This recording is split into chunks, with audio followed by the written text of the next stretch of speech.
신학을 설립해야 됩니다. 신학이 먼저가 아니에요. 신앙이 먼저고. 그래서 그런 것들은 철저하게 기억하셔야 됩니다. 그래서 신앙이 있어야 성경 해석이 가능하고 신앙이 있어야 우리 믿음이 가능해지는 것이죠. 믿음이 결국 하나님 앞에 우리가 어떻게 그것을 내 마음속에 적용하느냐라고 하는 사실인데 그것을 적용함으로 말미암아 하나님 앞에서 우리들이 하나님께 영광을 돌리는 그런 삶의 모습 속에서 어떻게 살아가고 있느냐라고 하는 것들은 우리들에게 무엇보다 중요하다. 이렇게 좀 생각해 보시면 너무나 좋겠습니다. 그러므로 어저께 우리 그 호서대학교의 담임 목사님 취임 예배를 드리면서 한신대학 전 총장님께서 그런 말씀을 해 주시는 거예요. 이게 너무나 좀 은혜를 받았는데 저는 기도를 했습니다.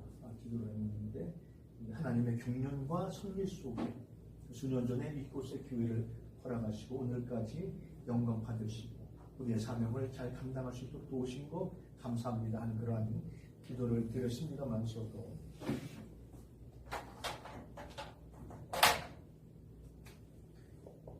신앙이 있어야 우리는 보통 여기에 굉장히 많은 관심을 가지고 중점을 두고 계시는데 이거는 결국은 이론적인 거예요.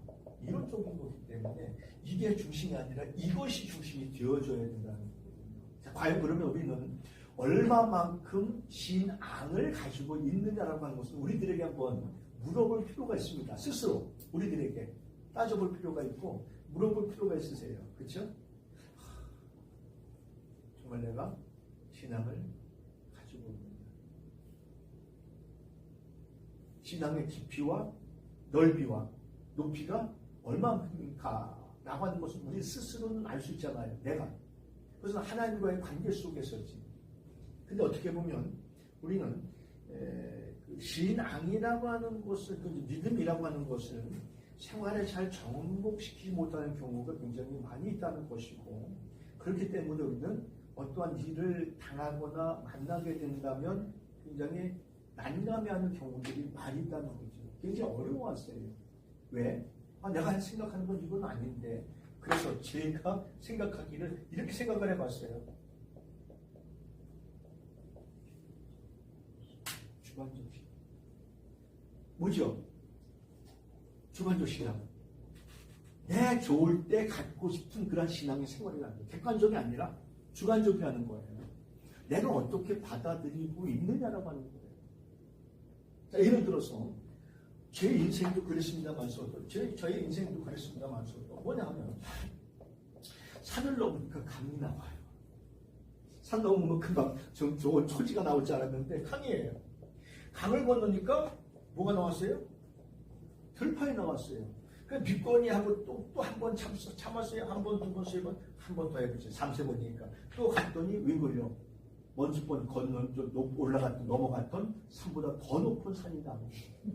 그런데 그럴 경우에 우리는 주관적인 그러한 신앙이라고 한다면 우리가 어떤 의심을 하고 있냐면 하나님이 나를 사랑하고 계시긴 한 건가라고 하는 퀘션 마크를 가지고 이 길이 하나님이 정말 나에게 축복하신 길인가라고 하는 그러한 주관을 우리들이 가지고 있을 수 있다는 겁니다.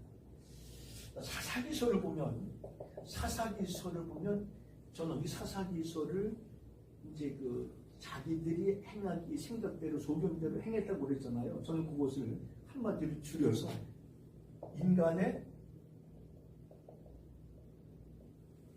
지면목이라고 저는 얘기하고 싶어요. 그냥 그 자체가 인간인 거예요. 그냥 그 멋대로 계획대로 생각대로 했던 그 자체가 그게 인간이었던 거예요. 그렇잖아요. 그래서 기드온도 그랬습니다만서도 삼손도 그랬고 두보라도 그랬고 다 그랬습니다만서도 결국 뭐에 넘어지냐 하면 결국 자기 욕심에 넘어질 수밖에 없는 거거든요. 하나님 그렇게 약속해 주시고 하나님 그렇게 보장을 해 주심에도 불구하고 당장 눈에 보이는 게 현실이 눅눅하지 못하니까 그런 일들이 굉장히 많이 있거든요. 우리도 역시 마찬가지가 아니냐 이거죠.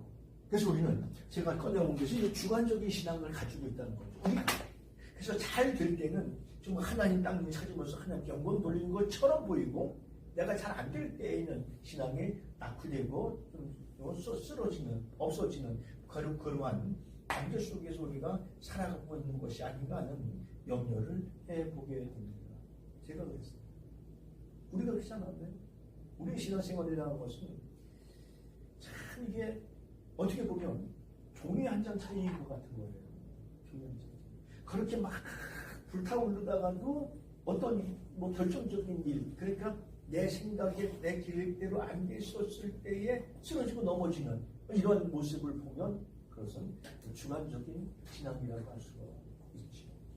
그래서 인간의 이제 진면목이라고 이야기를 했습니다만서도 우리는 이제 바꿔서 신학을 하는 입장에 있어서 볼 때는 이 신학이라고 하는 자체는 신앙의 기본 바탕이 되어져야 된다는 것이죠.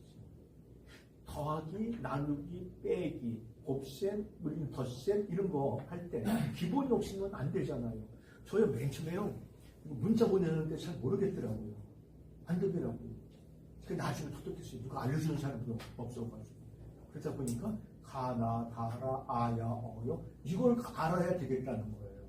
이거 알지 못하면 문자가 글씨가 안 만들어진다는 거예요. 가나, 다라, 아야, 자음, 모음, 영어건 한글이건 이게 있을 때 글자가 만들어지는구나 하는 사실을 깨닫게 된 거예요. 그 자체, 안다고 하는 그 자체가 바로 기본이라는 거지. 기본인 거예요. 이 기본이 안 되면 안 된다는 것이죠. 그러니까 우리가 신학이나 믿음 생활이나 모든 것들은 신앙이 기본이어야 된다는 겁니다. 신앙이 기본이어야 돼요. 하나님을 믿는 그런 믿음의 모습이 기본이어야 된다는 거예요. 이게 기본이 안 되면 안 되는 거예요. 그럼 이것이 기본이 되면은 어떠한 일이 있다 할지라도, 어떠한 일이 벌어진다 할지라도, 어떠한 환난과 고난이 온다 할지라도 우리들은 절대로 쓰러지거나 넘어지거나 그러지 않습니다. 그렇잖아요. 오히려 그런 것을 통해서 더 가까이 갈 수 있는, 하나님께 더 가까이 갈 수 있는, 더 빠르게 갈 수 있는 그런 계기가 되어줄 수 있는 것이죠. 그래서 지난 시간에 무엇을 말씀드렸냐면 우리에게는 그러한 훈련이지 우리에게는 어떠한 이그잼이 아니라는 거거든요. 이게 아니라는 거죠. 시험이 아니라는 거예요. 우리는 똑같은 거잖아요. 똑같은 용어잖아요. 똑같은 단어로 생각하잖아요. 이거는 훈련이잖아요. 훈련. 트레이닝은 훈련이에요. 요거는 그러나 이거는 시험이죠. 시험. 말 그대로. 이그잼이죠. 그래서 하나님께서는 우리에게 이걸 주시건 관계는 없습니다. 왜냐하면 우리에게 사명을 감당하기 위해서 더 좋은 군사로 만들어주기 위해서 하나님께서 우리에게 이렇게 해준다는 사실입니다. 또 하나는 뭐죠? 하나님께서 계획하신 그것을 하나님이 이루시기 위한 하나님의 비상 방법이라고 할 수가 있는 것이죠.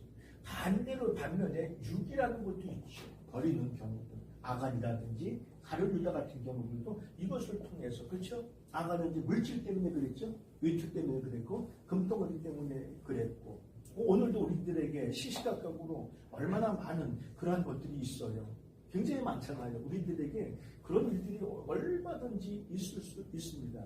근데 우리는 육인은 아니고 하나님께서 우리에게 사명을 감당하고 또 좋은 군사로 하나님이 이루시고자 하시는 그런 비상 방법을 사용했었어라도 하나님이 이렇게 하시는 거구나라고 하는, 그러다 보니까 우리는 늘 감사하고 여기에 하나님의 뜻이 있구나라고 하는 사실을 깨닫게 되는 것이죠. 그 속 안에서 하나님. 제가 1986년도에 결혼을 했어요. 첫째 낳으니까 딸이더라고요. 5년 뒤에 둘째 낳으니까 기집애더라고요. 금방 또 간이 잡혔나 봐. 딸하고 기집애인 거예요. 근데 그때 산부인과 선생님이 우리 집사님이 남편인데 산부인과 의사는 안 나왔고 집사님 신실하게 나오시는 분이었었는데 그분이 저를 막 꼬시더라고요. 제자하시라고. 그때 이제 부목사 91년 강사일 때 했습니다. 제가 92년 10월 7일 날 목사 안수가 됐으니까 결혼한 날짜는 잘 모르고 목사 안수받은 날짜는 정확히 합니다. 1992년 10월 7일 화요일 오전 11시 예배 드려가지고 했습니다만서도 셋째 자기가 당신이 틀림없이 아들 낳게 해준다는 거예요. 근데 뭐 부목사 시절이 부교육자 시절이니까 뭐 정신이 없는 거예요. 사는 게 정신이 없어요. 일단 그리고 애들 키우는 게 보통 일이 아니더라고요. 큰 녀석은 어떻게든지 유치원을 보냈는데 작은 녀석은 유치원을 못 보냈어요. 거시기해서 아이가 그랬습니다만서도 그래도 이제 감사한 것은 하나님께서 주신 것만이라도 감사하다는 그런 생각을 해요. 저는 이제 저희 뭐 집에 구조를 보면은 아들, 딸 이렇게 있는데 저만 딸이고요.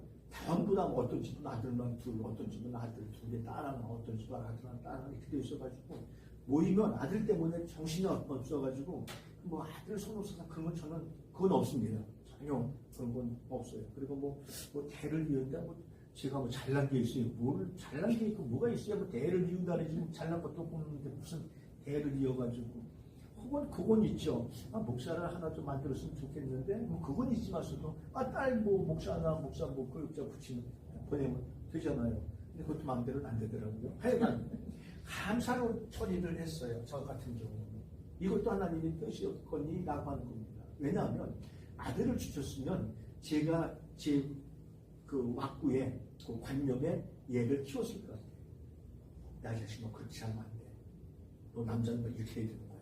남자는 대장부가 돼야 되고 남자는 그런 뜻이 있어야 되고 이렇게 해야 되는 거야. 알았어? 그래가지고 내 의도대로 이렇게 키웠지 하나님 앞에 드린다?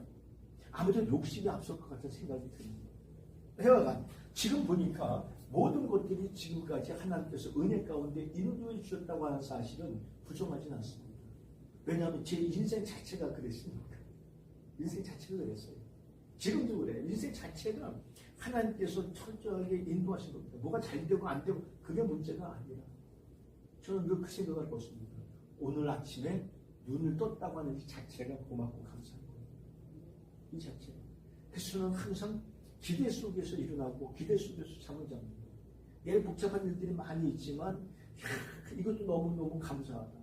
내일 모레 손님 오지요. 다음 수요일날 도에서 시에서 농지대 총장님 우리 총장님 오셔가지고 반도체 뭐 활성화 대학 해가지고 했는데 거기 좀 기도해라고 또 지금 오늘 아침 문자 와가지고 이거 기도를 어떻게 해요. 어저께 치유 예배 드린 것도 기도 3일 동안 했거든요. 토시 하나하나 틀리면 안 되고 어떻게 하면 고급스러운 토시 용어를 써야 되나 그렇잖아요. 모든 분들이 다 오시고 총장님 오시고 교무병도 다 오시고 하시는데 본을 보여야 될 거 아니에요. 그 목사가. 예, 그런 것들이 이제 부담이 됩니다만서도 반대로 생각하면 이러한 영광을 누릴 수 있다고 하는 자체가 고맙고 감사한 거예요. 순간 고민은 되고 염려는 되고 걱정은 되지만 기도하면서 준비하면 되잖아요. 그래서 기도 막 해가지고 브레인스토밍을 막 써놔요. 그리고 점점 줄여가요. 그리고 기도를 한 1분, 한 20초 내지 30초 정도로 확 줄여가지고 합니다. 그 정도 해요. 교회 기도 같은 한 2분 정도 하는데, 뭐 이건 행사 기도니까 그렇게 길게 안 합니다. 어제 같은 경우도 한 1분 30초, 1분 20초 정도 되실 겁니다. 아마 혹시 유튜브에 떴을지도 모릅니다. 어저께 신유가 떴을지도 모르겠습니다. 하여간 우리는 뭐가 필요하냐면 이 신앙이 정말 필요하다는 걸 꼭 좀 염두에 두시고 접근을 그렇게 좀 해주시면 좋겠다라고 하는 사실인 겁니다. 그럼 신앙은 어떻게 갖느냐? 이게 이제 중요하잖아요. 어떻게 가져요, 신앙을요?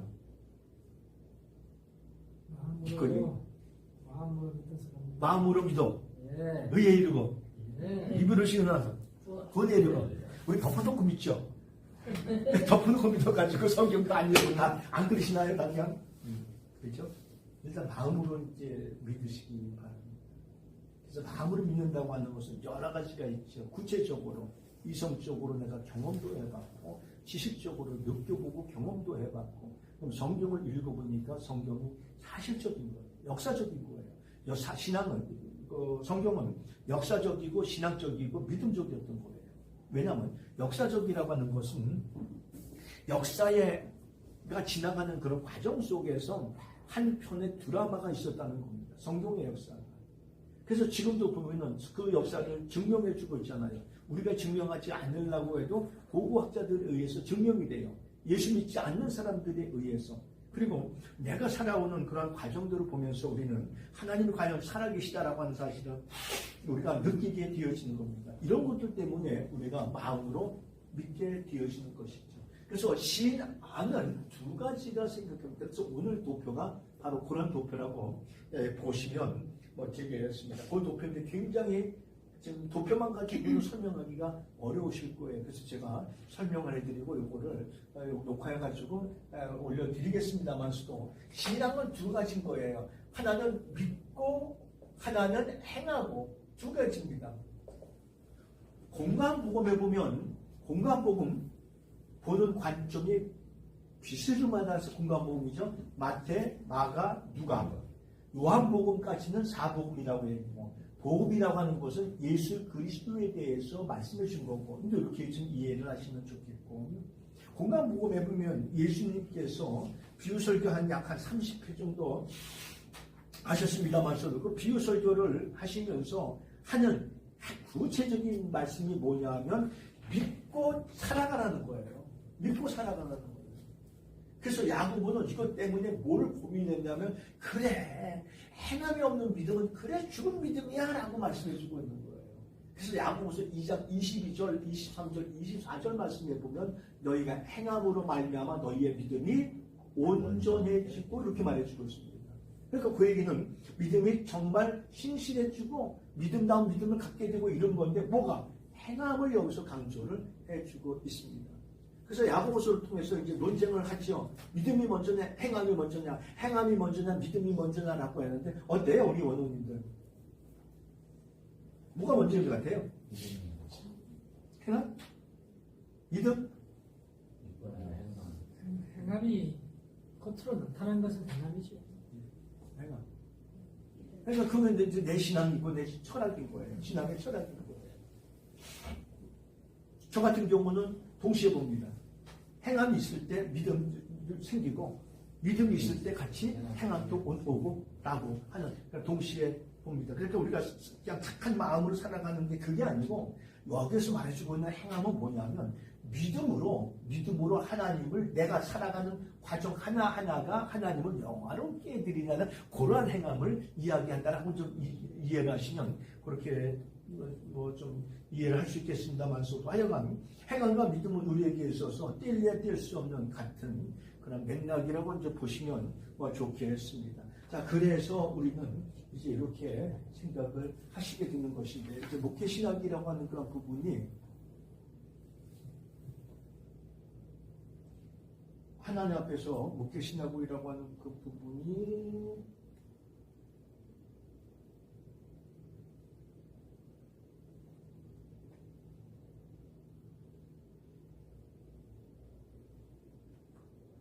아까 나왔었나요? 아까 또 안 나왔었어요? 거기 버튼만 누르면 예, 되잖아요. 강의 시작 눌렀거든요. 안 돼요? 조금 있으면 나오겠죠. 네, 조금 시간. 조금 걸려요.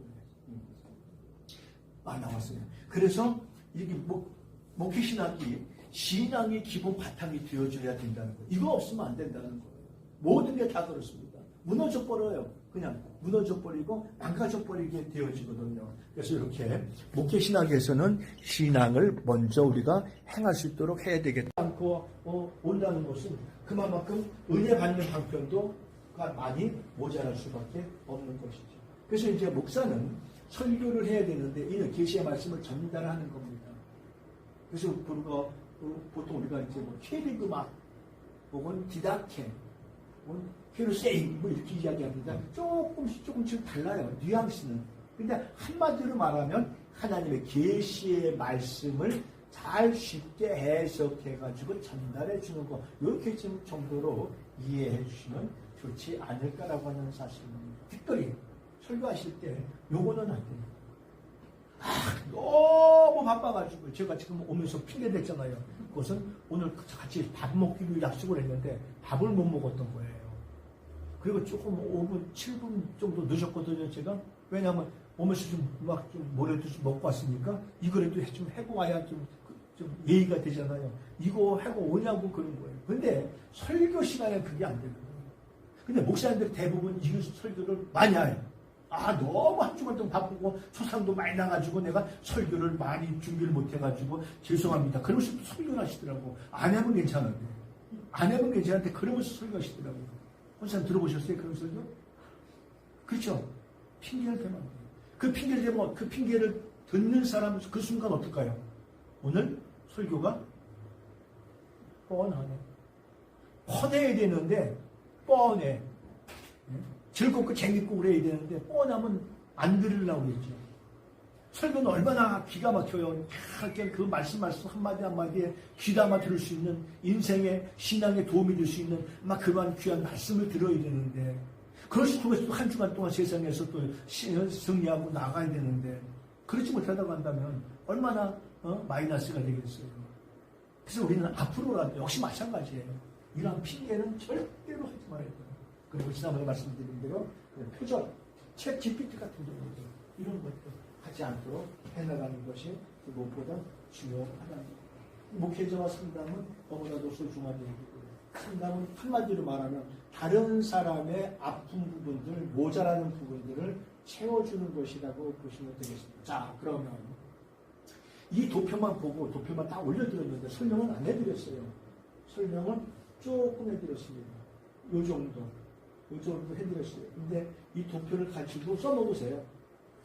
써먹으셔야 좋은데 지난번에 첫 줄 하다가 말았습니다. 신학 체계 그래가지고 신학이 무엇인지라고 하는 것을 하다 말았습니다. 그래서 오늘 제가 들어오자마자 뭘 말씀을 드렸냐면 신앙이 기본이 되어져야 된다라고 하는 사실을 말씀해주고 드렸습니다. 그래서 요쪽하고 좀 다르죠? 그래서 논리 중심의 분야고 이건 활동 중심의 분야입니다. 활동 중심의 분야는 삶이라고 보시면 됩니다. 논리 중심의 분야는 책이라고 보시면 되겠습니다. 이론, 그러니까 우리는 항상 가르치고 살아가고 가르침을 받고 이렇게 이해를 하시면 되겠습니다. 지금 시간들이 너무 졸리시는 시간이니까 5분 쉬었다가 요거하고 도표는 정말 중요해요.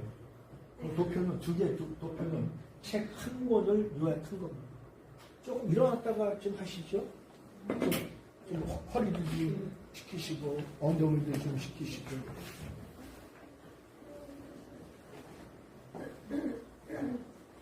슬픔과 우울증, 탐즉증, 영세주의 공부를 이렇게 많이 하셔가지고 무슨 얼마나 또 뭐 하시려고 사모님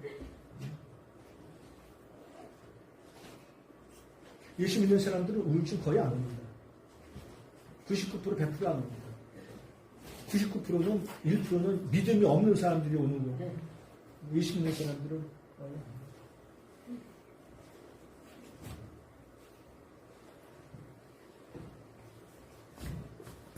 좋게 했습니다. 그런 것들을 이야기해주고 있죠.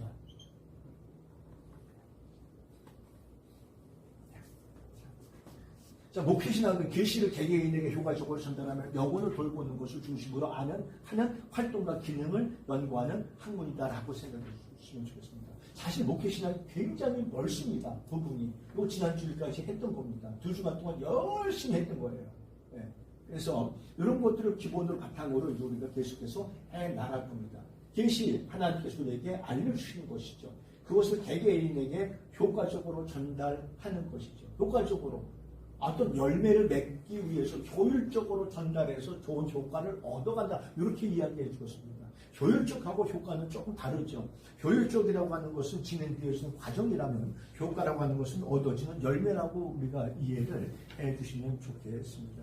그러한 것들을 위해서 연구하는 학문이다라고 하는데 여기에 중요한 것은 뭐냐면 영혼을 돌보는 것이죠. 영혼을 돌보는 겁니다.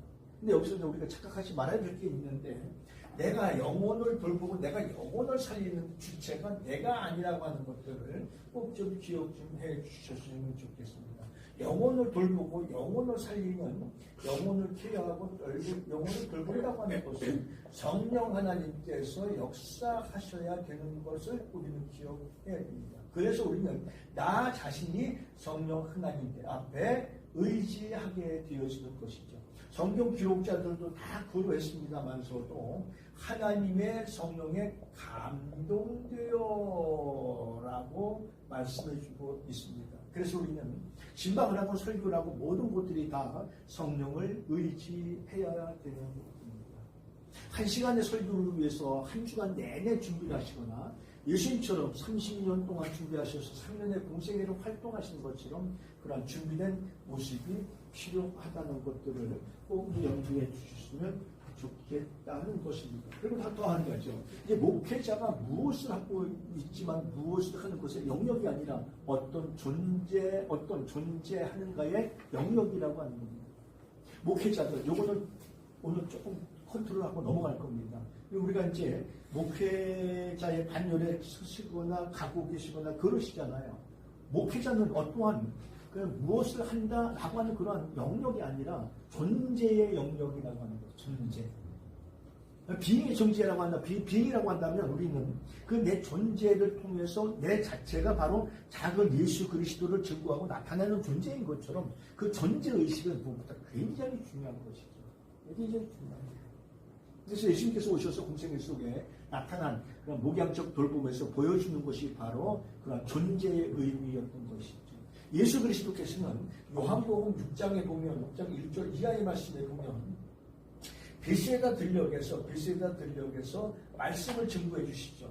그리고 빌립을 통해서 먹을 것을 주라고 얘기했는데 빌립이 머리만 돌려가지고 200개 내려온 돈 타령이나 했을 때 안드레가 한 어린아이를 발견하지요.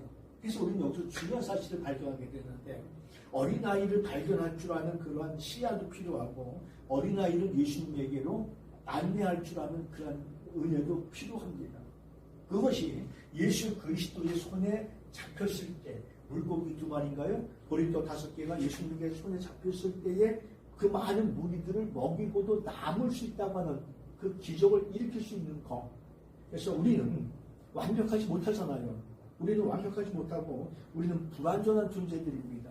나약한 존재들이고 아는 것도 없고 그러잖아요. 하지만 내가 하나님 앞에 붙잡힌 바 되어졌을 때 내가 딱 하나님 앞에 붙잡힌 바 되어졌을 때 우리는 강한 그러한 능력의 사람이 될 수 있다는 것을 거기서 말씀해주고 있습니다. 그럼 우리는 뭐 해야 되겠어요? 하나님이 원하시는 방법대로 하나님께서 원하시는 길에서 하나님의 의도대로 나를 도구로만 사용해 주세요 라고 드릴 줄 아는 그러한 신앙이 우리에게 필요하다는 것이죠. 이 신앙 없이는 아무것도 안 되는 겁니다. 그래서 그러한 신앙의 모습이 우리에게는 필요한, 그래서 존재의식이 필요하다는 것이죠. 그래서 이제 목회는 목사가 하나님의 자녀인 성도들을 계시와 선한 방법을 동원하여 가르치며 기르며 보호하는 것을 의미해주고 있는데 마태복음 9장 35절 말씀에 가르치고 복음을 전파하고 치유하는 예수님의 목회는 약한 사람들을 위한 그러한 봉사였었죠. 가난하고 소외되고 병들고 외롭고 쓸쓸하고 힘들고 나약한 사람들, 사회적으로 약자인 사람들에게 예수님께서는 다가가셨죠. 혹시 일본이 우리나라보다 기독교를 더 빨리 접했죠? 근데 왜 활성화가 안 된 이유가 있습니다. 특징적으로. 물론 이거 말고 이게 결정적이기도 하고 결정적인 것은 우리나라는 민초 아주 가난하고 외롭고 쓸쓸한 사람부터 올라가기 시작을 했어요. 일본은 왕궁에서부터 시작을 한 겁니다. 그래서 이수정 씨가 성경을 번역을 해놨잖아요. 그걸 언더워드하고 아펜젤러가 가지고 들어오죠. 그래서 그걸 보면서 야 여기 믿음의 토양이 되겠구나라고 하는 믿음을 가지고 들어와서 어려운 사람들, 힘든 사람들 이런 사람들부터 믿음 생활을 갖기 시작을 하게 된 겁니다. 우리들도 보면 어때요? 기도 많이 할 때가 어떤 때가 기도 많이 합니까? 우리가 배가 나오고 등머리에 기름기가 꼈을 때 기도 많이 합니까? 아까 누가 말씀하시던데 교수님 말씀하셨나요? 어렵고 힘들고 참 난타를 당할 때 소위 진퇴양난일 때 기도 많이 하게 되죠. 이것도 안 되고 저것도 안 되고 마음의 평안도 없고 힘을 들고 자꾸만 에너지는 빠지고 그럴 때 우리가 기도 많이 하게 되지 않나요? 기도 그것도 해다가 안 되면 또 우리는 또 뭐 하죠? 비상방법을 쓰잖아요. 뭐 해요? 굶어버려 가시고 그냥 굶어 그냥 금식해버려 금식 그냥 금식하지 말고요 금식을 하세요. 금식한다고 되는 것도 아니고 하나님 앞에 금식하면 이사야서 58장 그러죠. 비상방법이에요. 하나님께서 우리에게 묶여지고도 다 풀어주신다라고 하는 약속을 해주셨다. 그래서 마태복음 28장 16절, 17절, 18절, 19절, 20절 말씀을 보면 거기서 이제 드디어 마나지만트라고 하는, 메나지만트라고 하는 경영이라고 하는 관리를 얻을 수 있게 되어지는 겁니다. 너희들은 가서 가르치고 그것을 가르친 것을 지키게 할지어다라고 말씀해 주고 있습니다. 볼지어다 내가 세상 끝날까지 너희와 항상 함께 하리라. 임마누엘의 하나님의 약속을 말씀해 주고 있습니다. 그러니까 우리는 가르치고 그것을 가르침을 받은 사람들에게 그것을 지킬 수 있는 약속을 받아내야 된다는 것이죠. 전제 조건은 가르치는 사람이 선생이 되어져야 된다. 가르치는 사람이 먼저 선생이 되어져야 될 것을 말씀해 주고 있는 것이죠. 뒤에 있는 얘기들은 그렇게 우리가 너무나 잘 아시는 말씀이니까요. 그러므로 목회학이라는 것은 목회자가 하나님의 말씀을 성도의 생활에 실제로 적용해서 바른 생활을 할 수 있도록 이론적으로 확립한 학문이다 이렇게 보시면 되겠는데, 오늘 같은 다음 주 같은 설교는 그 다음 13일 주일이 저기잖아요. 종료주일. 그리고 이제 고난주간이 되고 4월 20일이 부활절이 됩니다. 그러니까 부활절이 왔다리 갔다리 하잖아요. 우리나라는 절기가 다 정해져 있는데 부활절만 왔다리 갔다리 합니다. 왜 그런지 아세요? 그냥 정해진 대로 그냥 가는 거예요? 선생님. 응?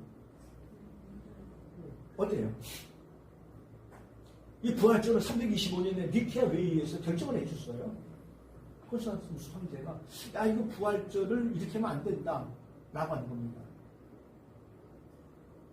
그래서 막 여기서는 며칠 다른 날 지키고 여기서 다른 날 지키고 하니까 이것을 함께 이제 취합을 한 거예요. 취합을 하지 않으니까 날짜를 고정시켜줘야 되잖아요. 그래서 고정시켜줘야 되는데 막 예를 들어서 성탄절은 12월 25일입니다. 근데 그날이 실질적으로 예수님이 탄생한 날은 아니에요. 근데 우리는 역사적으로 그걸 보면서 뭘 느낄 수 있냐면 분명한 사실은 저를 보시면 제 생일날이 있어요 없어요? 있겠죠. 그리고 저희 부모님도 있겠죠. 그걸 아시잖아요. 근데 그 생일날이 며칠인지 아는 게 중요해요? 저를 아는 게 중요해요? 내가 존재하고 있는 게 중요한 거예요. 기동서라고 하는 이 존재가 지금 있다라는 이 자체가 중요한 거예요. 그 날짜도 중요하지만 그 날짜는 몰라도 되는 거예요. 사실은 알면 더 좋은데. 근데 이 부활절을 지키다 보니까 여기 날짜가 전부 다 틀리게 시키는 거예요. 우리는 여기서 뭘 발견해 볼 수 있냐? 역사적으로 분명히 부활하신 날짜가 있었구나라고 하는 사실을 캐치할 수 있는 거예요. 안 그래요? 기회한기예요. 기잖아요. 예. 그래서 그것을 우리가 날짜를 정해서 이렇게 된 거예요. 그래서 매년 충분히 지나고 이거 적을 건데요. 충분히 지나고 마한월 보름달 이 뜬 다음 주에 이 부활절로. 그럼 부활절을 못 박아놨으면 종료주일은 끝나잖아요. 전주고. 그 다음에 제2 40일주간도 딱 끝나고. 왜? 역으로 계산하면 되니까. 그래서 지금은 이제 우리가 그래서 순환절이라고 이야기해요. 뭐 기도하는 절이라고 했죠? 40일 동안 뭐 하는 거예요? 사순절. 사순절은 토요일하고 저기는 빼요. 주일입니다. 그렇게 해서 계산을 해가지고 제2 수요일 해가지고 맞춰지게 되어지는 겁니다. 그렇게 계산하다 보니까 올해는 4월 20일이었던 거예요. 저 같은 경우는 이게 부활절에 왔다리 갔다리 하지. 오늘 어떤 때는 3월이고 어떤 때는 4월이고 보통 3월 말에서 4월 중순에 항상 걸려 있습니다. 그게 이제 춘분을 중심으로 해서 그렇게 된 겁니다. 그래서 전 세계적으로 지금 그렇게 정해져 있어요. 그러면 무슨 말씀을 드리고 싶은 거냐면 성도의 생활에 실제를 적용해서 바른 생활, 바른 신앙생활 있죠. 할 수 있도록 이론적으로 확립한 학문이라고 하는데 여기에 맞는 설교가 필요한 겁니다. 여기에 맞는 설교가 필요한 거예요. 제가 교무위원회가 지금 격주로 지금 계속 있는데 다음 주가 또 이제 그렇거든요. 그래서 이제 우리는 학교가 지금 아시잖아요. 뭐 여기 대학 통합, 나사렛 대학교 통합이잖아요. 그래서 다음 주 교무위원회는 짧은 설교지만 이걸 끄집어 왔습니다. 하나님께서 우리를 안으셔서 우리보다 먼저 앞장서서 그 일을 행하시는 하나님, 그걸 설교를 할 거예요. 찬송가는 405장을 부를 겁니다. 주의 친절한 팔에 앉으세요. 하나님은 이미 우리보다 먼저 익히 하셔서 앞장서셔서 일하시고 계신다는 거예요. 그것처럼 지금쯤의 설교는 무슨 설교가 필요하냐면 이제 우리가 이제 서서히 고난에 동참할 수 있는 또 고난에 동참해야 되는 그러한 설교가 필요한 거죠. 그러다가 다음 13일, 4월 13일 날에는 종료주의를 이제 우리가 설교를 하면 그건 마태복음 21장 같은 경우 잘 나와 있으니까. 그래서 이제 마태복음 21장 설교를 통해서 한 주간 동안 행적을 쭉 설교하시면 좋습니다. 월요일은 어떻고, 주일, 수요일, 화요일은 어떻고, 수요일은 무슨 일을 하셨고, 목요일에는 성만찬 행하셨고, 금요일에는 아침 9시에 십자가에 달리시고, 오후에 3시에 돌아가셨거든요. 6시간 만에 돌아가셨어요. 그리고 그날로 시신을 처리해요. 왜 시신을 그날로 처리했냐면 유대인의 법에는 시신은 부정하다 그래가지고 그날로 처리해야 됩니다. 근데 그날이 어떤 날이냐? 일출해서 일몰까지가 그날입니다. 일출, 해가 뜬 시간, 그리고 해가 진 시간을 중심으로 해가지고. 그래서 아리마대 사람 요셉이라고 하는 사람이 그래서 불나게 해가지고 빨리 예수님의 시신을 끄집어내가지고 자기 시신에다가 자기 무덤에가 자기가 들어갈 자리에다가 이제 예수 그리스도의 시신을 모시게 되어진 겁니다. 그러니까 지금 정도 같으면 이제 서서히 우리가 고난에 동참하는 그런 설교를 해 주시는 것이 맞다는 것이죠. 그러니까 뭐가 맞냐면 성도들이 실제 생활에 맞게끔 어떻게 살아가야 되는지 라고 하는 그러한 것에 초점을 맞춰가지고 우리가 설교도 목회도 그런 구상을 하시는 것이 우리에게 성도들에게 상당히 도움이 된다라고 하는 사실인 겁니다. 그 다음에 이제 목사의 작용은 두 가지를 좀 생각해 주셨으면 좋겠습니다. 자연적인 거하고 영적인 거. 영적인 거, 여기다가 이제 뭐 영역도 좀 더 필요하고, 지력도 좀 필요하고, 체력도 좀 필요하죠. 그리고 능력도 필요합니다. 자연적인 그러한 자격 중에는 공감하고 실팟이라고 하는 동정심이 좀 필요합니다. 동정하고 공감은 조금 틀리죠. 남을 도와주고 싶은 마음, 공감은 남의 그 아픔과 기쁨을 내 것으로 공유하는 그러한 마음이라고 그렇게 이제 할 수가 있죠. 그래서 뭐 엠파시, 시파시 그렇게 이야기를 합니다만서도 이런 것들이 좀 필요합니다. 저 같은 경우는 모르겠어요. 뭐 상담을 전공해서 그랬는지 공감하는 게 굉장히 커요. 커가지고 목회 생활 중에서 제일 힘들었던 것 중에 하나가 뭐였냐면 속상 났을 때가 너무너무 힘들어요. 왜냐하면 소상 진리하면서 같이 울어버려. 그냥 같이 그냥 울어버리니까 진리가 잘 안 되는 그런 경우가 있는데 좀 냉정해지려고 했는데 잘 안 되더라고요. 근데 우리가 이거는 정말 필요합니다. 목회자들에게 냉철한 면이 필요합니다. 냉철한 것은 내가 뭐 어떤 심리를 유혹하고 판단하는 것, 이것을 위해서는 냉철해야 돼요. 딱딱 끊을 줄 알아야 돼요. 그런데 이 공감과 동정심이 좀 필요합니다.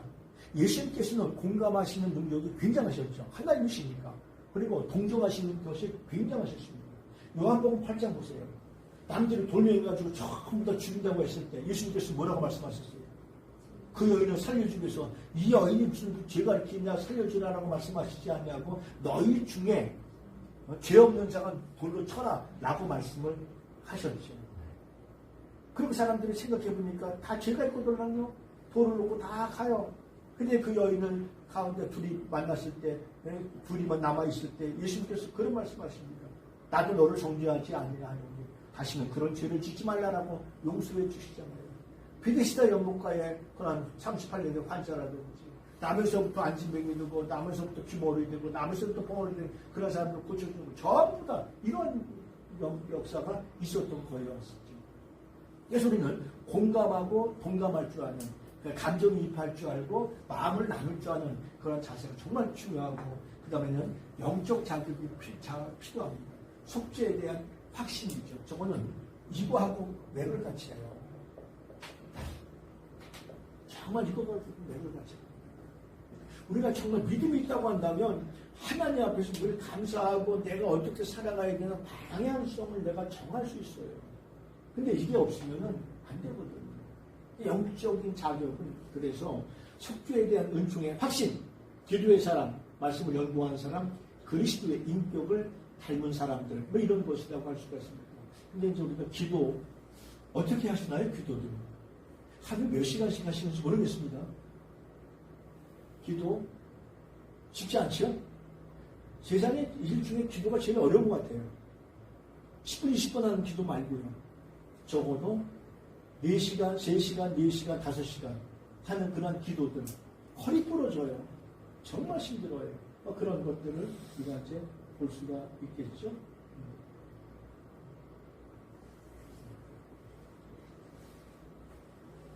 그 다음에 말씀을 연구하는 그런 모습이 우리에게 좀 필요하죠. 우리 어느 정도 말씀을 어떻게 연구하시는지 모르겠습니다. 저는 방법이 있습니다. 성경을 쭉 읽으면서 언더라인을 쳐놔요. 그리고 언더라인 친 거를 제 프리노트에 별도로 요약을 해뒀습니다. 그것을. 그래서 창세기면 창세기, 출애굽기면 출애굽기, 마태복음 마태복음 따로따로 다 각 창에다가 노트에다가 해가지고 그것을 꺼내서 써요.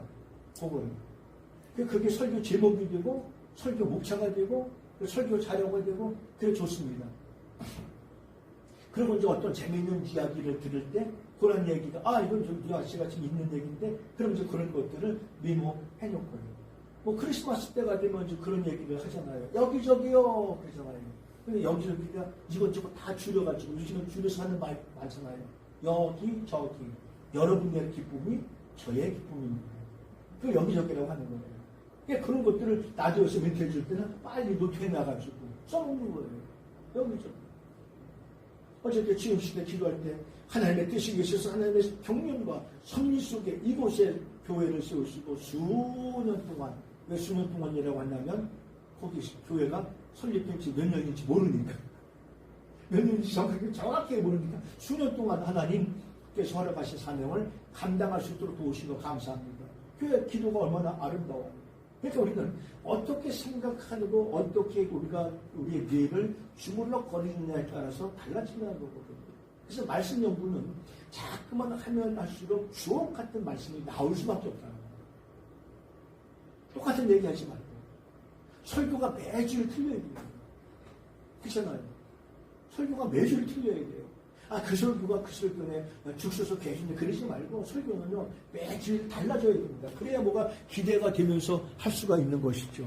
몇십 년 해야 제가 그렇게 행정을 할 수 있는 것은 의도적으로 부목사, 부교육자 생활을 14년을 했어요. 의도적으로 사실은.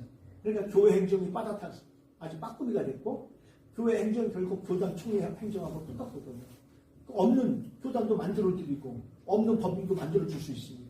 그래서 개교회가 되면 서로 뭐뭐뭐 준비해가지고 세무서에 접수하세요. 반드시 내가 접수한다고 되는 게 아니고 정식 교단의 그 소속 증명서, 대표자 증명서 이게 있어야 받아줍니다. 그거 없으면 안 되는 거예요.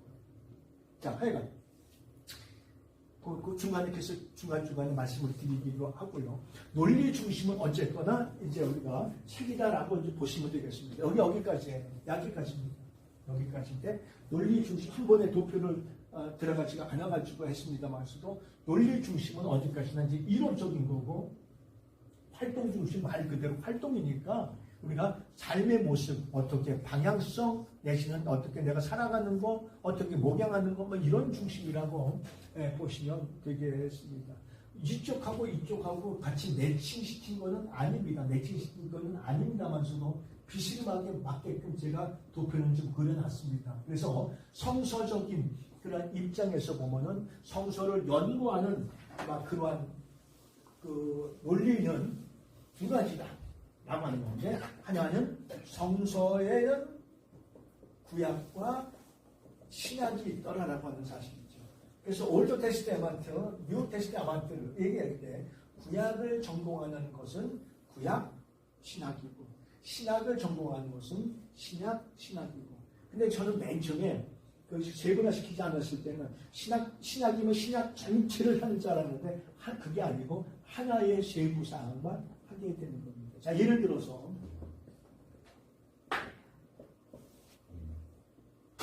MBA 전문 경영학 석사의 세부 전공이 6개 되거든요.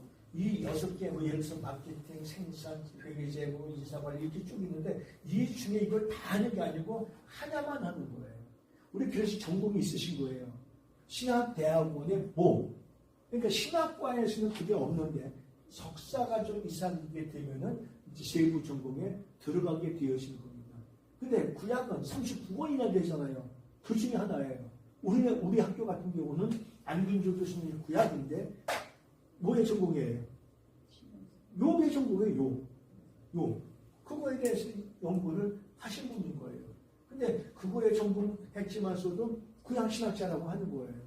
어떤 분은 뭐 아브라함을 했겠죠. 어떤 분은 모세를 했겠죠. 뭐 출애굽기를 했겠죠. 뭐 이런 식으로 하나하나 세부 전공이라고 보시면 되겠습니다. 신학에는 세 분이잖아요.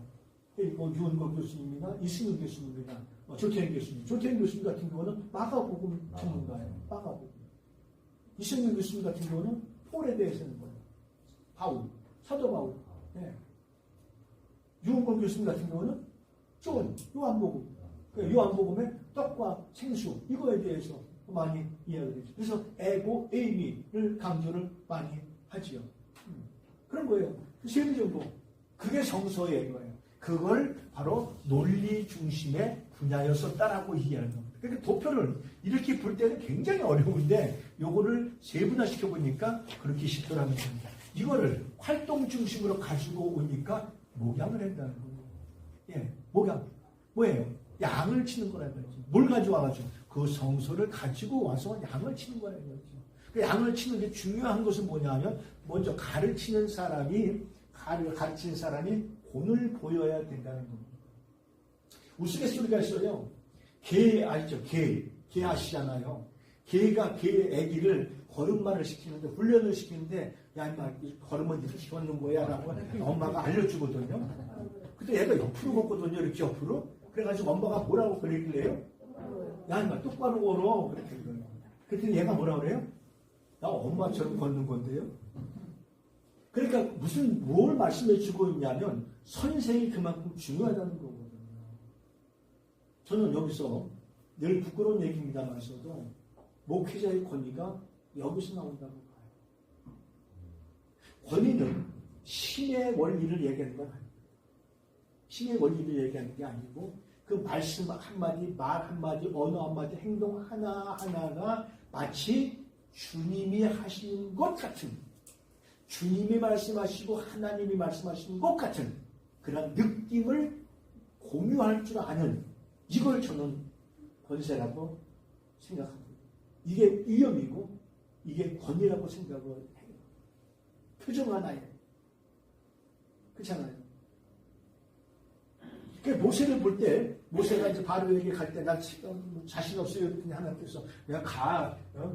그 바로가 너를 보면 하나님처럼 보일 거야. 라고 이야기해요. 하나님은 아니에요. 하나님처럼 보일 거라고 이야기한다는 거예요. 우리가 그토록 돼야 되는 거죠. 자, 이렇게 가면은, 야, 주님이 걸어가시는 것 같은 그런 주님의 옷자락 뒷모습 같아. 라고 하는 그런 느낌을 우리가 받을 수 있어야 된다는 거거든요. 제가 총장님의 수명을 받고 이렇게 교목실장 하는 이 입장이 정말 그게 부담되는 거예요. 저를 다 눈여겨보고 있잖아요. 목사들. 근데 이제는 조금 더 확대돼서 우리 신학대학원 한 분 한 분이 그런 심정을 가지고 그런 양심을 가지고 그런 마인드를 가지고 여기서뿐만이 아니라 밖에서라도 어디에서라도 그러한 마인드를 가지고 살아가면 얼마나 아름다울까요? 세상이 바꿔지지 않을까요? 예. 세상이 변화될 수 있겠죠. 세상이 변화하면 큰 게 아닙니다. 나부터 변화해요. 내가 변화되지 않으면요, 세상 변화되지 않습니다. 철저히 우리는 나부터 변화되어야 됩니다. 그게 대형교회건 뭐 소형교회건 관계없이 나 하나에 원래 캄캄한 밤에 촛불 하나가 유난히 반짝반짝 빛나는 거예요. 원래 캄캄해야 촛불 하나가 빛나는 거죠. 그래서 우리는 그걸 가지고 이제 목양을 하는 거예요. 목양을 통해서 뭐예요? 고침하고 보존하고 기도하고 하는, 이걸 전반적으로 목회신학이라고 하는 겁니다. 근데 고침 받는다, 병 고침 받는다, 이게 주목주가 아니에요. 여기서 고침이라는 것은 영적으로 삐뚤어진 사람을 믿음의 관계 안으로 들어오니까 여기에 이걸 말해주고 있는 것이지. 아니, 우리가 뭐 건강하면 200살 살겠어요? 300살 살겠어요?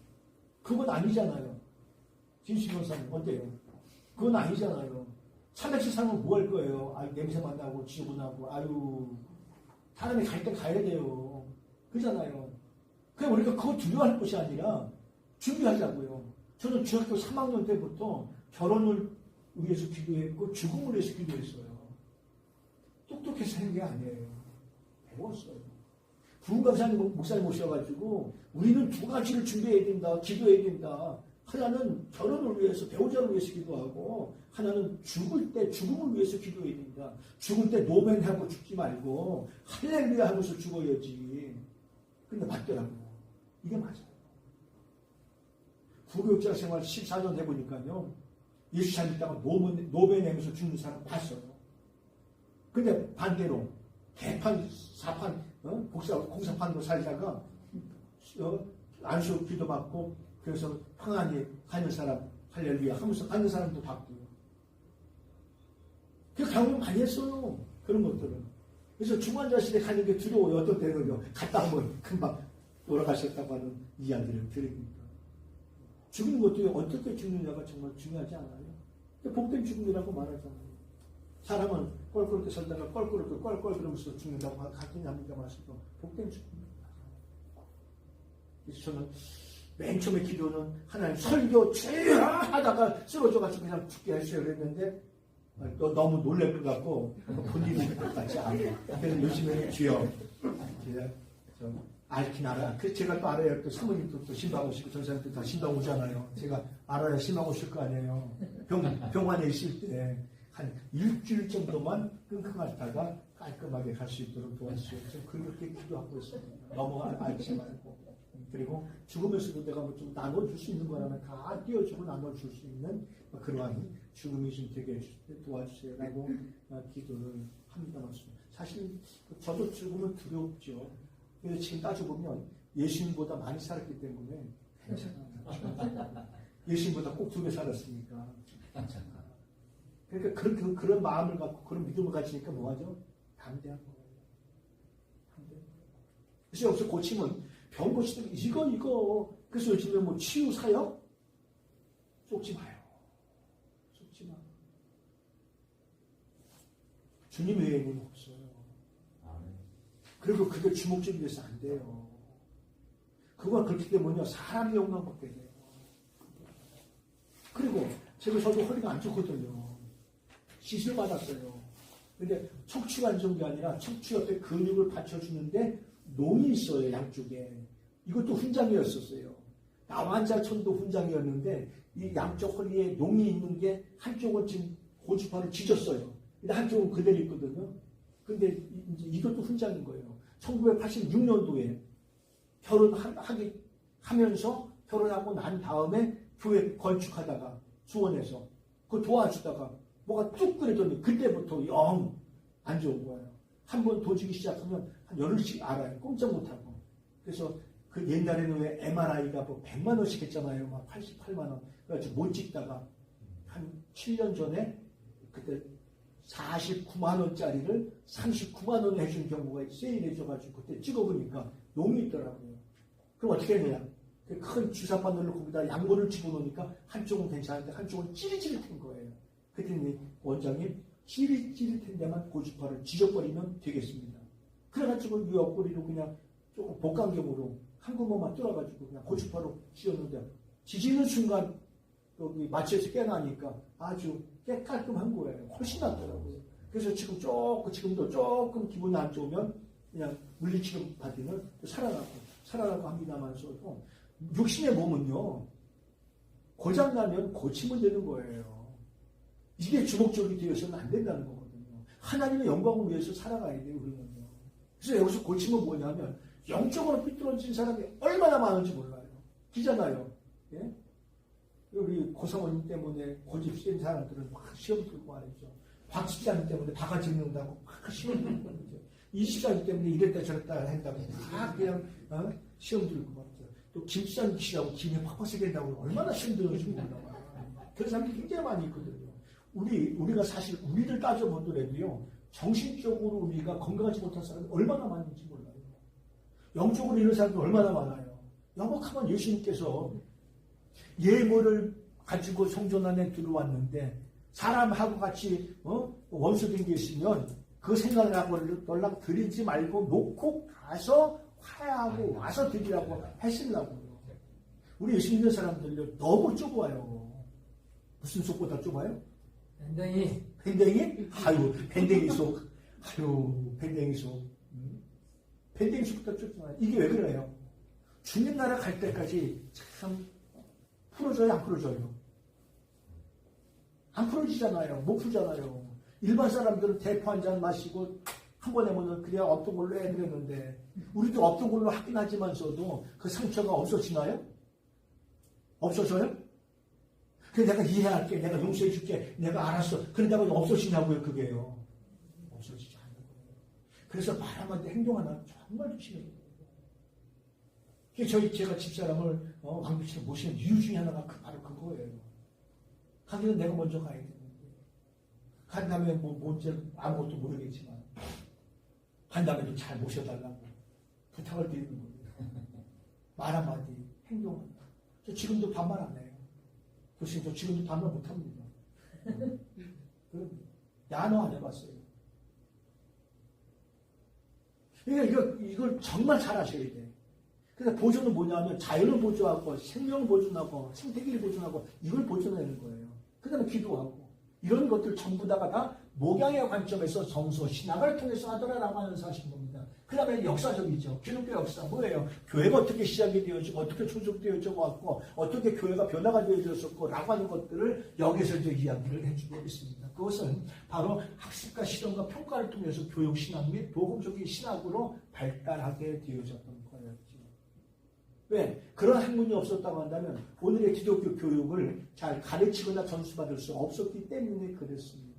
그래서 역사적으로 기독교 역사가 어떻게 되어졌는지라고 하는 것들을 활동 중심에서 우리가 배우게 되어졌는데 그것은 이제 학습하기도 하고 또 행동으로 옮기기도 하고 잘못됐는지 잘 됐는지 평가하기도 하는 것이죠. 근데 평가를 우리는 대부분 보면은 이것이 뭐 100점짜리다 만점짜리다라고 하는 그런 생각들을 하시는데 우리가 하는 평가는 100점짜리는 있을 수 없습니다. 단지 우리는 계시의 말씀에 비추어 가지고 어느 정도 가까워졌느냐 근접했느냐 이런 것들을 따지는 것이지 우리가 무슨 뭘 안다고 정답해서 평가를 할 수 있겠어요? 안 되는 거거든요. 평가 자체가 잘못된 거예요. 그 다음에 교리라고 하는 것은 뭐예요? 교리. 교리 때문에 지금 교단이 다 갈라지는 거예요. 교리가 뭐죠? 교리는 각 교단이 가지고 있는 이론적인 틀을 교리라고 하는 겁니다. 이런 거죠. 예를 들어서 잘생겼다. 이쁘다. 뭐죠? 아니 판단 없으세요? 아직도 들리신가요? 이렇게 쉬쉬쉬 많이 들리는데 좋다. 뭐가 있죠? 평가가 있잖아요. 예, 그 평가를 얘기하는 거예요. 평가를. 예를 들어서 교리는 기독교의 교리는 뭐냐면 하나님이 누구냐. 거기 기대하십시오. 책 나오면 드릴 겁니다. 돈 많이 내고 사가셔야 돼요. 이것도 지금 들으시지 못하고 이제 남아있어요. 다 끝났어요. 큰절인데 필요하신 분들 가져가시면 되는데 하나님이 누구냐? 예수가 누구냐? 예수가 뭐를 했느냐? 나간 겁니다. 그러니까 이단들은 성부 하나님은 건드리지 못해. 왜? 종교는요. 신, 경전, 인간이 있어 3대 요소가 있어야 종교가 형성됩니다. 그러니까 성부 아버지는 안 건드려. 건드리고 싶은 게 누구냐면 늘 성자 예수 그리스도예요. 이 사람. 성자 예수 그리스도를 그냥 인간이냐, 선한 사람이냐, 훌륭한 선생님이냐, 세계 4대 성인이냐, 나가는 겁니다. 어떻게 예수 그리스도가 죽었다가 십자가 죽었는데 살아났다고? 말이 안 돼. 그래서 나온 게 멸절설이에요. 기절설. 잠시. 이게 통했어요? 사람들에게. 심지어 오병이어 어떻게 설명했냐 하면 그거 어떻게 그런 일이 있을 수 있냐고. 보리떡 5개, 물고기 2마리 가지고 5,000명 먹히고 남는다고? 택도 없는 소리. 그게 아니고 사람들이 우리도 그렇잖아요. 어디 여행 가면 뭐 놀러 갔더라도 이제 뭐 벚꽃놀이 좀 가시잖아요. 가시면 먹을 걸 가져가요? 안 가져가요.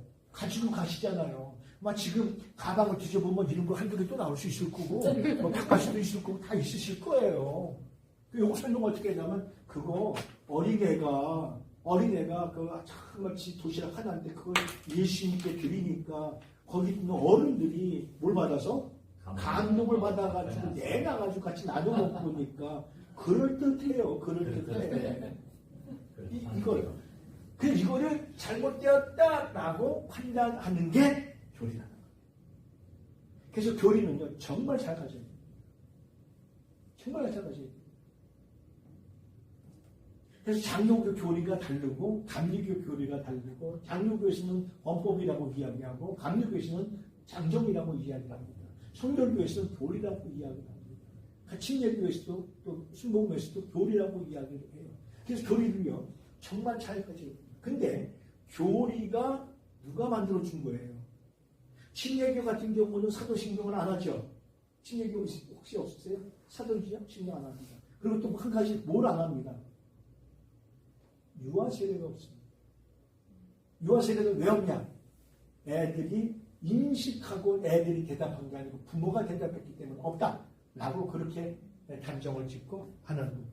사도신경을 안 하는 이유는, 근데 사도신경은 뭐냐면 사도들의 고백이에요. 전능하사 천지를 만드신 하나님을 내가 믿습니다. 성경이잖아요. 그 외아들 우리 주 예수 그리스도 믿습니다. 성경이잖아요. 그러니까 그게 교단마다 다른 거예요. 그래서 교리가 그렇게 다르다라고 하는 건데, 우리는 이렇게 좀 생각하셔야 됩니다. 저도 40대 중반까지는 칼빈이즘이었어요. 칼빈이즘. 뼛속까지 칼빈주의였어요. 아주 난도질했어요. 이건 아니다, 이건 아니다 했는데 지금은 안 그렇습니다. 왜냐하면 교리라고 하는 자체가 뭐죠? 누가 만들었죠? 이거야말로 성경을 통해서 인출을 했다고 하지만, 나와 만들었다고 하지만서도 사람에 의해서 자기들의 교단에 맞게끔 만드는 거예요. 맞잖아요. 자, 예를 들어서 칼빈의 5대 교리는 전적 타락입니다.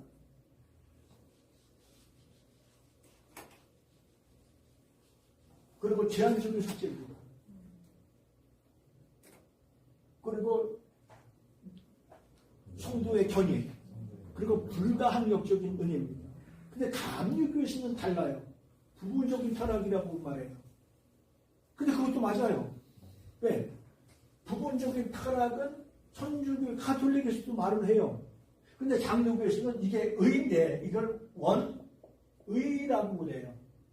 요거를 우리는 보통 이렇게 얘기하죠. 하나님의 형상, 창세기 1장, 2장에만 있는 거. 3장으로 넘어가면 이 의가 깨져버리죠. 뭐 함으로 말미암아? 맛있는 거 잡수심으로 말미암아 요거에 깨져버립니다. 깨져버리기 전에는 하나님의 형상대로 지음을 받고 하나님과 완전히 그냥 소통을 했는데, 창세기 3장 10절, 1절 이하에서 해가지고 10절까지 보면 하나님께서 찾아오세요. 그 서작을 따먹고 도망간 사람을 위해서 하나님께서 찾아오신단 말이죠. 그래서 이 원의가 깨진 거를 찾아가는 것을 오늘 우리는 회복이라고 하는 거예요. 이걸 하나님의 형상으로 돌아가자라고 이야기를 하는 겁니다만서도 장로교에서는 이게 100% 깨진 걸로 봐요. 요거를 전적 타락 혹은 완전 타락이라고 봐요. 그거 먹는 순간 완전히. 그래서 그 이후에 아담과 하와의 후손 모든 사람들은 다 뭐가 됐다? 죄인으로서의 그런 출생을 한다라고 이야기를 하는 게 원리가 전부 다 깨졌기 때문에 그럴 거예요. 근데 가톨릭에서는 이게 깨진 게 아니고 이렇게 좀 남았대요. 이게 남은 거예요. 원리가 지금 남았습니다. 이게 5%가 남았는지 10%가 남았는지 이건 관계없어요. 남아있다는 거예요. 왜? 이게 남아있어야 뭘 찾아가? 굴토기가 돼가지고 점점점 뭐하기 때문에? 회복하기 때문에 라고 하는 거예요. 요걸 감리교에서도 가져와요. 요걸. 그래서 부분적인 타락이라고 그렇게 이야기를 합니다. 장로교에서는 제한적인 속죄라고 말해요. 뭐한 사람은? 예수 그리스도를 믿는 사람에게만. 그래서 사도행전 4장 12절에 그렇게 말씀해 주고 있죠. 예수 그리스도 이름 이 외에는 어떠한 이름으로라도 우리에게 구원을 주실 만한 일이 없다라고 이야기해 주고 있고, 사도행전 16장 31절 말씀에는 가로되 주 예수를 믿어라 그리하면 너와 내 집이 구원을 얻으리라. 요 마태복음 1장 21절 말씀에는 아들을 낳으니 이름을 예수라 하라. 이는 이유죠. 예수라고 하는 이름의 이유, 저가 자기 백성을 저희 집에서 구원할 자이십니다 라고 하는 것을 보면 믿는 사람들이잖아요. 근데 감리교에서는 그래서 제한적 속죄를 가지고 있는 장로교에서는 부지런히 뭐 했어요? 전도를 해야 되는 거예요. 왜? 너 모르니까 당신 말이 하나님이 선택한 사람이야 라고 하는 에베소서 1장 4절 말씀, 창세주에 선택한 사람이라니까 왜 안 나와? 라고 그렇게 전도를 해요. 근데 감리교에서도 전도를 합니다만서도 만인 구원설을 얘기해요. 근데 만인 구원설도 성경에 있어요. 모든 인류, 모든 사람들이 구원을 얻게 될 것이다 라고 말씀해 주고 있어요.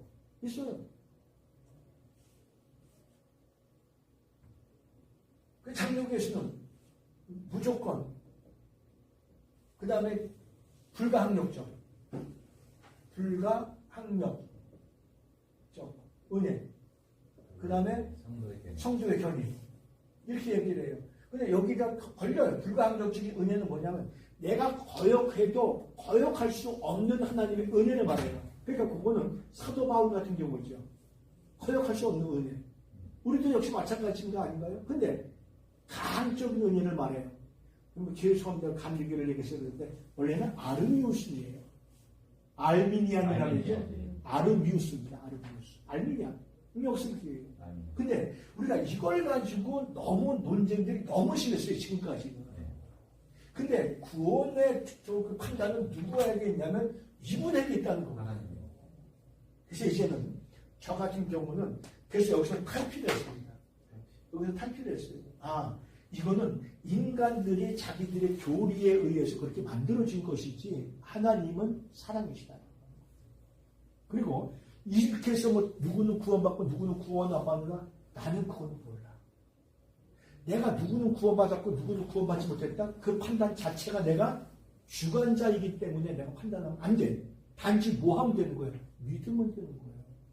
여기서 나오는 게 나중에 목사가 되셔서 장례 집례를 하실 때 예수 믿는 사람 장례 집례는 쉬운데 예수 믿지 않는 사람 허구한 날 수태배기, 허구한 날 뭐 도박하고 강도질하고 그러한 시아버지 장례 지내달라고 하는 집사님들이 계세요. 이 설교가 진짜 어렵습니다. 어려워요. 그 지옥 갔다고 얘기할까요? 설교할까요? 수많은 예배 중에서 제일 중요한 예배가 장례 예배입니다. 그걸 통해서 전도하기가 정말 좋습니다. 거기는 뭐 임금각지에서 진짜 해외에서부터 오잖아요. 그 가족들 관계되는 사람들이. 그래서 거기에서 용어 선택을 정말 잘해야 됩니다.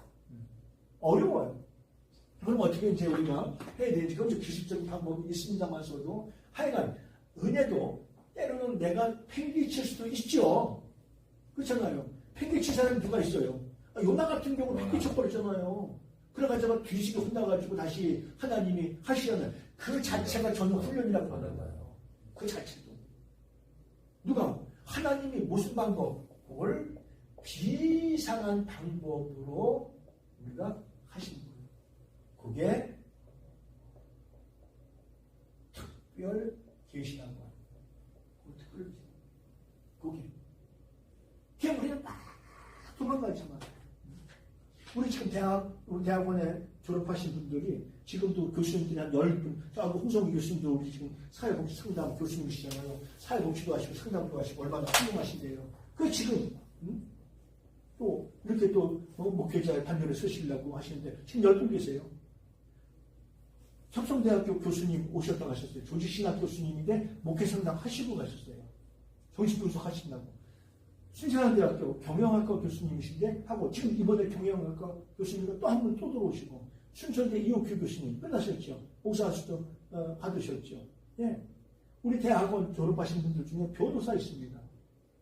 여기 홍준권 변호사님이라고 지금 여기 청담동에 아주 로펌 하고 있습니다. 법무법인 4명, 거기 5분이가 모여가지고 공증도 하고 로펌으로 운영하고 있는데 아주 훌륭하세요. 신천지하고 싸우시는 분이 그분이에요. 지금 신천지 신문에 나오잖아요. 그분이에요. 한의사 2분 졸업했습니다. 한 분은 대전, 한 분은 저기 배방에는 경희대학교 나오고 대전에는 대전대학교 나오신 분이고 이번에 치과의사는 들어오셨잖아요. 이창용 원원님. 당신에서 치과 굉장히 크게 하시죠? 그러니까 안 하려고 하다가 하나님께서 그렇게 골목으로 몰아가시는 경우가 굉장히 많이 있다는 것이죠. 이걸 하나님의 우리는 섭리라고 말해요. 뭘 속에서 하나님이 큰 기대와 포부를 가지고 계획하신 것을 이루시기 위해서 하는 과정이다라고 하는 사실입니다. 그러니까 우리는 교리는 지키긴 지켜야 되는데 이것만 지키시면 돼요. 하나님은 구수해 주다라고 하는 요것만 지키시면 돼요. 예수 그리스도를 구수해 주다라고 하는 것만 지키면 돼요. 이만희처럼 물선명이처럼 그분은 죽어가지고 실패하고 이것만 믿지 않으시면 돼요. 그런 것만 믿지 않으시면 되는 거예요. 알았죠? 네. 그러니까 불가항력적이고 강적이고 다 있어요. 성경에 다 있는 거니까 이것도 맞고 이것도 맞는 거예요. 그걸 가지고 막 난도질을 할 필요까지는 없다. 그걸 가지고 또 난도질하게 되면 또 뭐가 되죠? 교단이 또 갈라지고 이건 하나님이 원하시는 방법이 아닌 거죠. 그래서 초급파라고 하는 것은 이것도 흡수할 줄 알고 이것도 흡수할 줄 알고 근데 더 중요한 것은 뭐냐면 내 신학이 필요해요. 내 신학. 스스로 각자가 이건 내 신학이고 이건 내 철학이야 라고 하는 목회 철학이고 내 신학이야 라고 하는 그 신학이 정말 그건 중요합니다. 예를 들어서 이거 학부 체포를 드리는데 저 축도가 없으면 되겠나? 나는 축도를 해야 되는 신학이야 나는. 아니면 대피기도가 있어야 되겠나? 그건 내 철학이야 라고 그렇게 내가 내 신학만 붙잡고 가시면 돼요. 그게 이제 교리라고 할 수 있습니다. 또 하나는 교리 안에 윤리가 있습니다. 이거 에틱스라고 얘기합니다. 에틱스, 윤리, 도덕이라고 생각하시면 모럴이라고도 할 수 있겠죠. 이게 같은 세트라고 할 수 있습니다. 세계적인 윤리학자가 나인홀드 니보라고 하는 그런 사람이죠. 훌륭한 사람이죠. 윤리. 성경은 윤리에 대해서도 굉장히 많이 말씀해주고 있죠.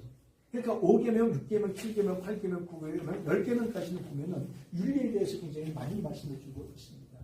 남의 것들을 탐내지도 말고, 훔치지도 말고, 수화를 차림도 하지 말고, 죽이지도 말고, 7계 범하지 말고, 7계는 이제 예를 들어서 말하기가 좀 끌끌음하니까 이제 7계라고 말하는 거예요. 7계는 뭐죠? 그거잖아요. 거시기잖아요. 거시기가 뭔지 모르겠습니다만. 이게 여기에 부분인 거예요. 이게 여기에 있다는 거예요. 조직 신학 분야인데 양성, 보호, 관계를 형성해 나아가는 거예요. 그잖아요. 마찬가지죠. 교리하고 윤리는 결국 교회를 양성하고 보호해주고 관계를 형성해주는 이런 거란 말이죠. 그래서 이거는 교회 신학으로 치자. 이렇게 책에서는 설명을 해주고 있습니다. 노에 대해서, 교회에 대해서 우리가 확인해야 될 부분이니까. 교회는 두 가지 있죠. 넓은 의미에서는 공동체 교회가 있고 개인 교회가 있고 그 다음에 교회 유형에서는 유형 교회가 있고 무형 교회가 있습니다. 교회는 보통 보면은 유형 교회 형태가 있다는 것이죠. 무형 교회가 있습니다. 유형 교회, 무형 교회가 있는데 이거는 보이는 교회 혹은 지상의 교회. 지상의 교회 우리들이죠. 우리들이니까 날마다 뭐예요? 성질나요. 오늘도 밥 안 해주고 어저께 해주고 뒤표 주니까 아침에 뒤표 주니까 기분이 좀 조금 안 좋더라고요. 시험 들었어 내가. 네. 그래서 시험 들었다 전투적인 교회 이렇게 말합니다. 뭐야? 악과 늘 싸우는 거예요. 이건 모든 지상에 있는 교회를 말해요. 반면에 무형교회는 보이지 않아요. 형태가 없어. 보이지 않아요. 이거는 천상의 교회입니다. 하나님의 나라. 이미 뭐한 사람들? 우리 어머님, 아버님이 가서 계신 곳이죠. 여기는 시험거리가 있어요? 없어요. 그럼 뭐 했죠? 전투해가지고 무한교회라고? 승리한 교회. 그렇죠. 승리했습니다. 이렇게 이해하시면 되겠습니다. 여기에 이런 것들이 포함이 되어져 있더라는 건데 여기는 단지 여기에 국한을 시킬 필요가 있다. 이렇게 이해하시면 되겠습니다. 그 다음 뒤에 것 또한 이게 더 중요한데 사실은 요거 하나예요. 사실은 요게 굉장히 중요한 거예요. 신앙 일반의 기독교 신앙과 기독교 생활이 따로 분리되어져 있더라고요. 말씀 들어보니까 굉장히 쉬운데 덤표만 보고는 어려웠던 거예요, 이게. 자, 보시죠. 위에부터. 그럼 인격인 거예요. 이건 심리학적인 거예요. 인격은. 즉, 그 사람의, 아까 우리 전사님 말씀하신 대로, 마음을 어떻게 먹느냐에 따라서 표정이 달라지고, 행동이 달라지고, 그 태도가 달라지는 거예요. 이걸 우리는 합쳐가지고 행태라고 말하죠. 행동과 태도가 달라져요. 심리학적인 거예요. 그리고 휴머니스티스, 심리적인 거죠. 아름다움을 추구하는 종교상, 비교 신앙이죠. 이런 것들은 전부 다 기독교 신앙적인 거에 관계되는 이론적인 거는 이걸 통해서 신앙을 가져와서 이제는 우리가 기독교 생활을 어떻게 해야 될 것이냐. 그래서 믿음 생활이기 때문에 기독교 생활이라고 하는 건데 이걸 신앙 일반이라고 하는 거예요. 그러니까 신앙 전체를 이 두 트랙으로 간다. 이렇게 보시면 되겠습니다. 이게 책 한 권이에요. 그럼 이쪽에서 보면 기능에 의한 조직인데 예배, 설교, 기독교, 교육, 목표 관심, 복음법, 전도와 선교, 사회 참여, 교회 행정 모든 것들이 여기에 다 관계가 있더라라는 겁니다. 모든 것들은 다 포함이 되어 있어요. 삶의 모든 전체적인 것들이 여기에 다 포함이 되어져 있는 겁니다. 그래서 심지어 행정까지도 교회 행정까지도 그 행정을 통해서 교회가 아름답게 성장하고 성숙해가는 이런 아름다운 모습들을 우리가 추구해 나아가야 될 방향성들을 좀 기억해야 된다는 사실. 정신분석 하시는 분들 이거 얼마나 상담하시는 분들 이거 우리나라 사람들이 대부분 정신병자 수준이라고 보시면 됩니다. 우리나라 사람들이. 제가 볼 때는 그래요. 자, 예를 들어서 정신병의 정신의 건강한 상태가 100%라고 말한다면 정신병이 시작이 된다라고 했었을 때 40% 선이 정신적으로 이상할 때 이걸 넘어가면은 이제 정신병이라고 예를 들어 판정을 내린다고 한다면 이걸 내리는 것은 이제 여러 가지 도표를 통해서 어떤 다이어그램을 통해서 지금 체크하는 건 있어요. 있는데 예를 들어서 40% 이상이면 우울증이다, 조울증이다라고 이제 판단을 할 때 평가를 했을 때 제가 보는 편지에서 대부분 우리나라 사람들이 35%에서 39% 이내에 포함되어져 있다라고 저는 그렇게 보여주고 있습니다. 이렇게 보여주고 있습니다. 왜? 조금만 뭐만 안 되고 조금만 나에게 손해되는 것 같은 느낌이 들으면 빠르르 켜가지고 그냥 성질내는 이 자체가 이런 거거든요. 치매거든요. 치매. 다른 사람을 불안하게 하는 거예요. 이게 정신적 요소인 거예요. 그렇잖아요. 근데 완전 건강한 사람은 어때요? 또 올 게 왔나 보네. 그렇게 그냥 흡수하면 되는 거예요. 제가 시골 출신이거든요. 바닷가에서 한 4km. 바닷가 뭐 자주 놀러 가는데 장마철에 보면 산에서 그냥 시뻘건 물이 내려오잖아요. 그리고 바다로 흘러가요. 거기가 시뻘겋게 돼요. 근데 바람 한번 불어가지고 바다가 철렁 파도가 치면은 온데간데 없이 시뻘건 물이 전부 다 똑같이 바다 색깔이 되더라는 거죠. 무슨 말이에요? 건강한 사람은 누가 와서 그래도 그걸 다 포용할 줄 아는 사람이어야 되는 거예요. 그래서 상담하시는 분들은 이런 게 포용력이 좀 필요한 거예요. 그걸 아까 공감하고 동정이라고 말씀드렸어요. 왜? 아무리 성질을 내더라도 물론 뭐 상담을 왔으니까 성질을 내지는 않겠습니다만서도 그런 사람들을 좋은 말로 좋은 단어를 사용해가지고 유순하게 잘 타임로서 보내줄 수 있도록 해줘서 그들로 하여금 새로운 방향성을 찾을 수 있도록 해주는 것이 카운셀링이라고 한다면 카운셀러는 이런 면에서 볼 때 변함도 없어야 되고 치매도 없어야 되고 왜곡도 없어야 되고 결심도 잘할 줄 알아야 되는데 없을 수는 없죠. 다 있죠. 있는데 도가 지나치지 않도록은 자기가 조심을 해줘야 될 필요는 있다는 겁니다. 한번 이거 적용 한번 해보시면 참 좋습니다. 그리고 요거 왜곡한다 그랬잖아요, 우리가. 있는 그대로를 얘기하세요. 그리고 두 가지 좀 좀 조심 좀 하셨으면 좋겠어요. 하나는 봤어도 모른 척 하시는 게 좋고, 우리가 그리스도 안에서는. 그죠? 그 다음에 그걸 알아도 내가 모른 척 하는 게 좋습니다. 그리고 또 하나, 한 가지 한다면, 그것을 막 이렇게 뻥튀기 튀겨가지고 전달하는 것이 아니라, 우리말에 그런 말이 있어요. 저 오늘 깨달았어요? 이거 어저께 밤에 깨달았어요? 준비하면서? 뭐 없는 말이 천리가요? 답이 없는 말이 천리간다고 하는 말을 어렸을 때부터 들었는데 무슨 뜻이에요? 언어죠, 언어. 네. 이 언어예요. 교회는요, 유난히 네트워크가 잘 돼 있어요. 교회는요. 네. 오늘 이상한 일이 벌어졌잖아요. 안 좋은 일이 벌어졌잖아요. 그러면 그 다음 주에 전부 다 퍼져요. 전부 다 퍼져가지고 어떻게 퍼질까요? 모든 사람들이 다 퍼져요. 왜 퍼지냐면은 서로 끼리끼리 친한 사람들이 있어가지고 또 약속을 합니다. 친한 사람한테 내가 이거 특급 비밀인데 나만 알고 있는데 권사님만 혼자만 알고 계셔야 돼. 알았지? 그래서 그분한테 얘기해요. 그랬더니 그 권사님이 다른 집단하고 또 친한 사람이 있어요. 그런데 거기다 또 얘기해. 그래서 내가 이거 누구한테 들은 건데 나 진짜 이거 내가 말을 못해가지고 말 못하면 당나귀 귀처럼 될까봐 당신한테 말하니까 절대 비밀 지켜야겠다. 무슨 말이냐고 다 들었어요. 거기서 끝나야 되는데 그 집사님이 또 친한 분이 또 있네 저쪽 양옆에. 그래가지고 그분한테 또 얘기하고 그러다 보니까 전부 다 친한 사람이 돼가지고 온 교회가 소문이 다 퍼지게 된 거예요. 이 통신을 교회에만 있어요. 통신사가 대한민국엔 없습니다. 대한민국의 통신사 3개밖에 없잖아요. SK, LG, KT 그거밖에 없잖아요. 교회에 있는 통신사는요 나만의 통신사가 있습니다. 나만의 통신사. 나만 알고 있는 거야. 왜곡하면 안 돼. 내가 사실 뭐 할 때까지는, 확인할 때까지는, 그거는 철저하게 비밀을 지켜줍니다. 그리고 사실을 확인했어도 그것이 하나님의 영광을 드러나지 못하는 말이라면 해서는 안 돼요. 이게 목회 신학의 전반적인 요청이라고 보시면 되겠습니다. 근데 교회는요,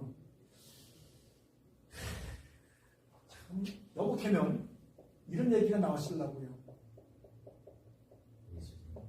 예수쟁이 혹은 예수장이라고 하는 게 기본어인데, 그러니까 예수만 증거하는 장이가 된 거냐 괜찮은데, 예수 놓고 뭐만 많아요? 예, 헛된 말만 많아요. 아주 그냥. 쓸데없는 말만 많아요. 양파가들 서로 그냥 헐 걷는, 헐 뜯는 이런 말만 많은 게 오늘날 교회입니다. 교회가 그래서 빛과 소금이 감당이 안 돼요. 우리나라 지금 큰일이에요.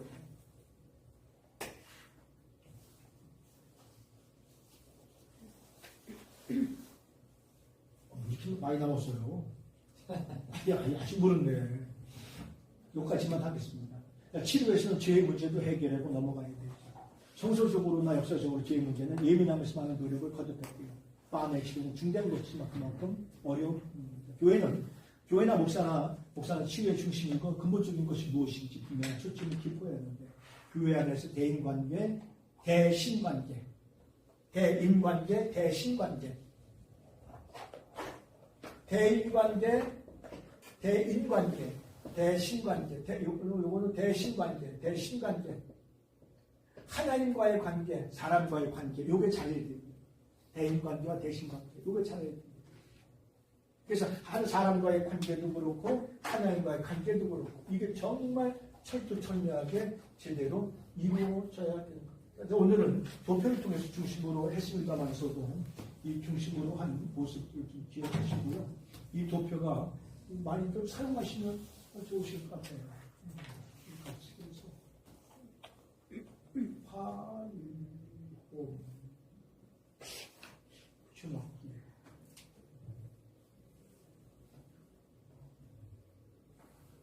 저장은 어디 갔어요? 그냥 검은 저장인가? 하여간. 오늘도 이렇게 경청해 주셔서 정말 감사하고요. 우리가 신학 일반은 투트랙이더라. 신학 체계와 일반 어떤 삶의 모습의 체계였더라 하는 것들을 기억하시면 오늘 수업은